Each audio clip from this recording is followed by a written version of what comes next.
Olá, você que acompanha o site Notícias Agrícolas, continuamos aqui na nossa transmissão desse dia 11 de fevereiro, nessa manhã, no canal do Notícias Agrícolas, na TV Notícias Agrícolas, uma transmissão que começa às 8 da manhã e vai até o final do dia com o fechamento de mercado. Nesse momento a gente vai falar sobre o mercado de mandioca, um mercado que tem aí um desajuste entre oferta e demanda que precisa ser entendido. E eu estou aqui com o Fábio Isaías Felipe, lá do CPEA. Fábio, seja bem-vindo ao Notícias Agrícolas. Olá, boa tarde. É sempre bom estar participando aqui com vocês. Bom, Fábio, na última vez que a gente conversou, a gente já via essa tendência, né, desse desajuste entre oferta e demanda. Mas o que de fato mostra, né, e explica o motivo dessa balança tão desajustada para o mercado de mandioca? Ótimo, né? Aquela tendência que a gente já conversava lá se confirmou de fato. O que está por trás disso, né? Nós temos ali um avanço na colheita. Esse avanço de colheita se dá sobretudo pelos produtores que visam se capitalizar ou liberar áreas nesse momento. Ao mesmo tempo que do outro lado da equação a gente tem uma demanda mais desaquecida. E isso tem levado a quedas nos preços de mandioca desde o início do ano. Então, apenas para se ter uma ideia, desde então a queda nominal já superou 14% até a semana passada. E hoje não, né? Na semana passada a tonelada da mandioca foi comercializada a R$ 600,70, colocada em fecularias. Então, apenas para se ter uma ideia, né? A queda semanal foi de 3,3% e recapitulando, no acumulado anual, 14%. Mas se a gente for ver no histórico, a mandioca ela vinha performando bem, né? Era um mercado que estava muito ativo. Por que esse cenário mudou? O que explica essa nova tendência das fecularias aí, tendo essa menor demanda? Existe alguma questão sazonal? O que a gente pode trazer que explica esse movimento? Sim, podemos considerar que no segundo semestre do ano passado, tivemos momentos de preços elevados. Se desde maio até dezembro as elevações de preços foram consecutivas, e naquele momento a gente tinha uma demanda bastante aquecida. Tanto é, né, que o volume, as estimativas do CPEA mostram que o volume produzido de fécula deve ser recorde naquele período, ao mesmo tempo em que a demanda pelo derivado também foi recorde, né? Havia um movimento de consumo mais fortalecido. Nesse momento, a hora que a gente olha para o mercado consumidor, a gente já tem um enfraquecimento também no consumo. E esse enfraquecimento de consumo também se atrela a essas expectativas baixistas, que levam os compradores do derivado a adiarem cada vez mais as suas posições de negócios. Tanto é, né, que até os dados mais recentes de exportação mostram-se também abaixo daqueles de dezembro.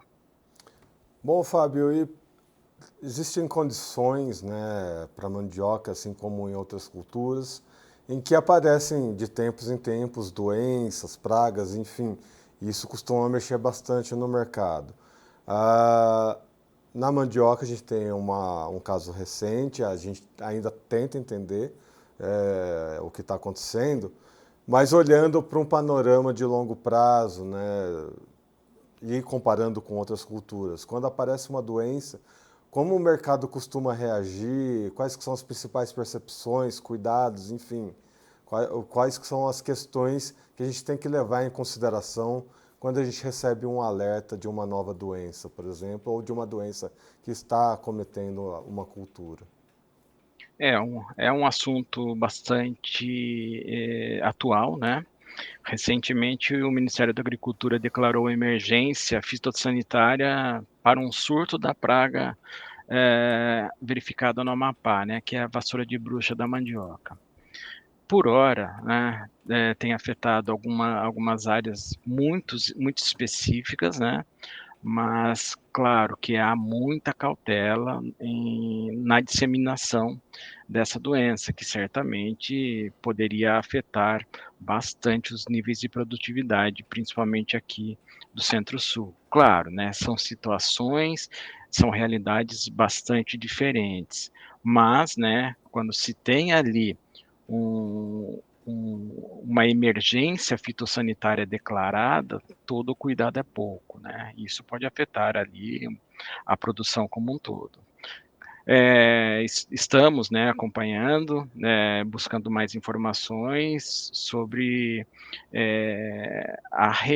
o real efeito sobre isso. Mas por hora, Centro-Sul não tem nenhum foco e tudo isso está centrado por hora na região norte mesmo. E Fábio, nesse momento, então, a gente tem essa questão da oferta, né? Mesmo diante dessa preocupação da doença que está localizada lá no norte do país, estamos com as colheitas acontecendo, temos um clima positivo, né? As chuvas estão constantes. Para a gente entender esse momento de colheita, como é que está esse andamento da safra? Os produtores estão conseguindo ir a campo fazer essa colheita, né? Porque a gente tem algumas outras culturas que essa logística está um pouco difícil.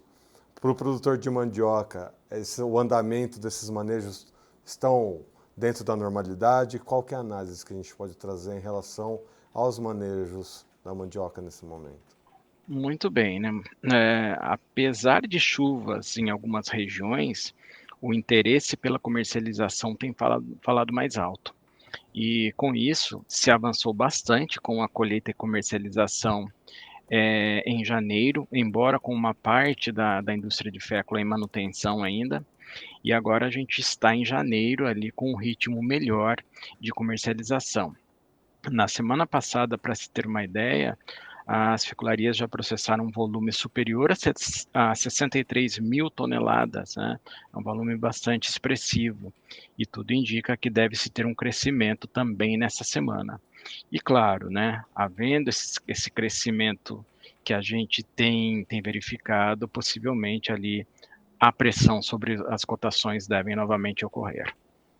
E Fábio, a gente sabe que num momento a gente teve preços muito bons, agora tem essa pressão de preços, mas a gente sabe que o produtor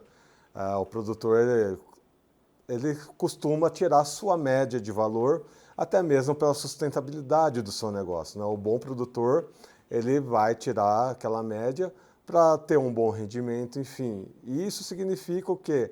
Manutenção, né, daquele produtor naquela devida cultura.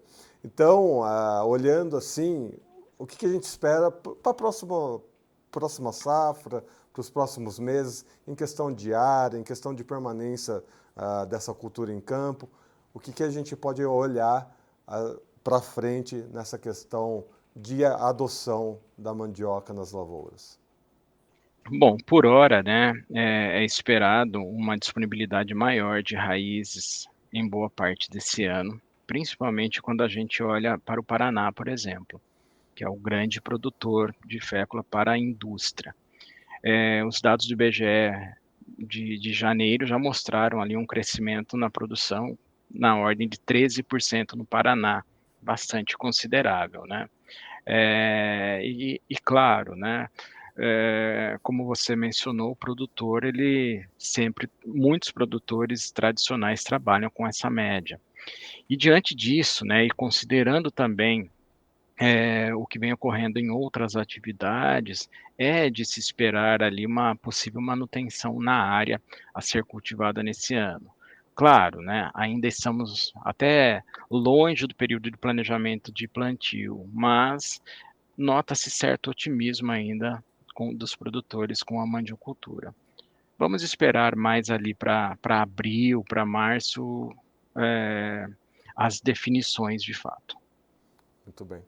Fábio, muito obrigado pelas suas informações. Seja sempre bem-vindo aqui ao Notícias Agrícolas.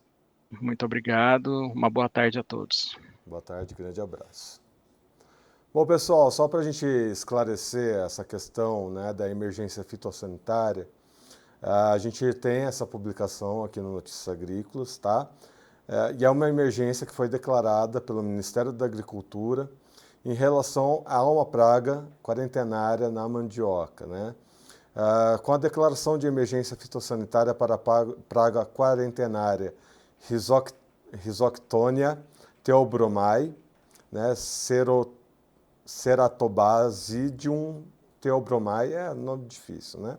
Nos estados do Amapá e do Pará, o Ministério da Agricultura e Pecuária esclarece. A praga conhecida na literatura como vassoura de bruxa da mandioca, bem que eu lembrei, é parecido com o nome da vassoura de bruxa que dá no cacau, né?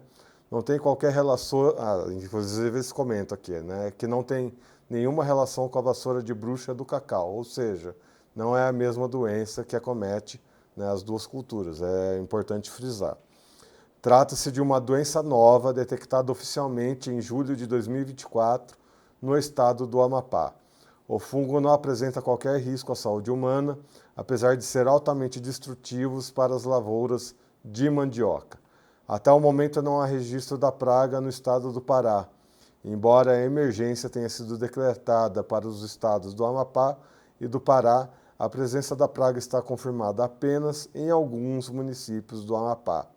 O Pará foi incluído na medida preventiva por fazer fronteira terrestre com o Amapá, onde a praga segue avançando e por ser o maior produtor de mandioca do Brasil.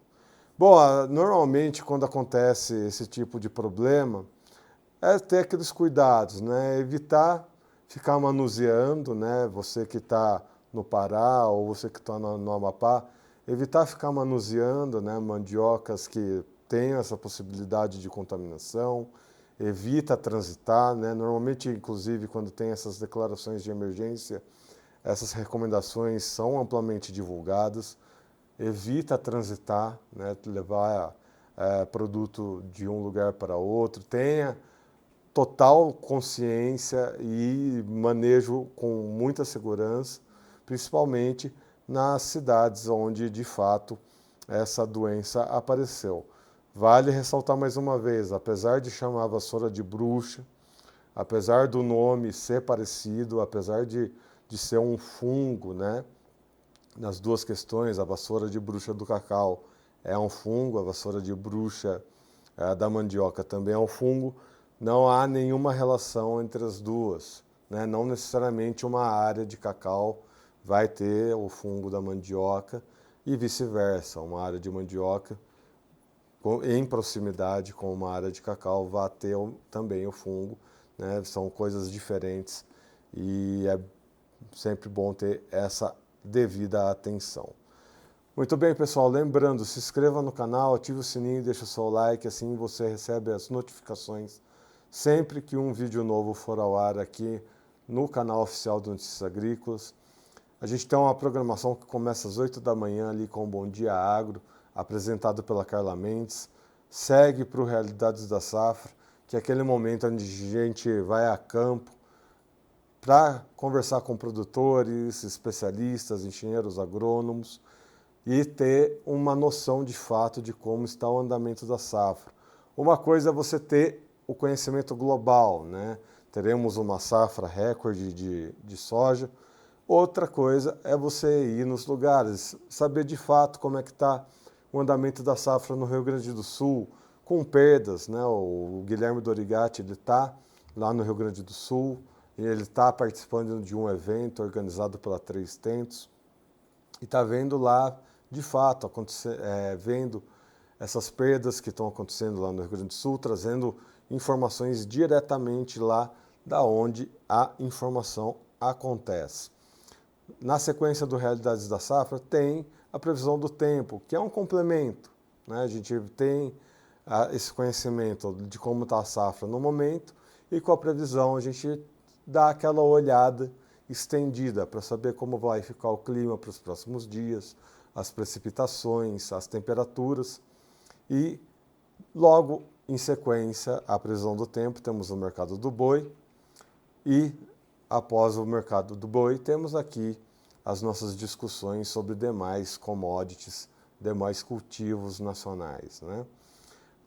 Logo na sequência, daqui a pouquinho, tem Tempo e Dinheiro com o João Batista Olive, com mais informações. E no período da tarde tem outras entrevistas, outros podcasts, outras informações de última hora, por isso é muito importante você se manter conectado, ativar o sininho, deixar o like, se inscrever no canal e assim você ajuda o nosso canal a crescer e ajuda a gente chegar a cada vez mais pessoas, né? E, inclusive, você não perde nenhuma das informações por receber essas notificações. Muito bem, pessoal, vou ficando por aqui. Continue aqui conosco na nossa programação. Até a próxima. Um abraço.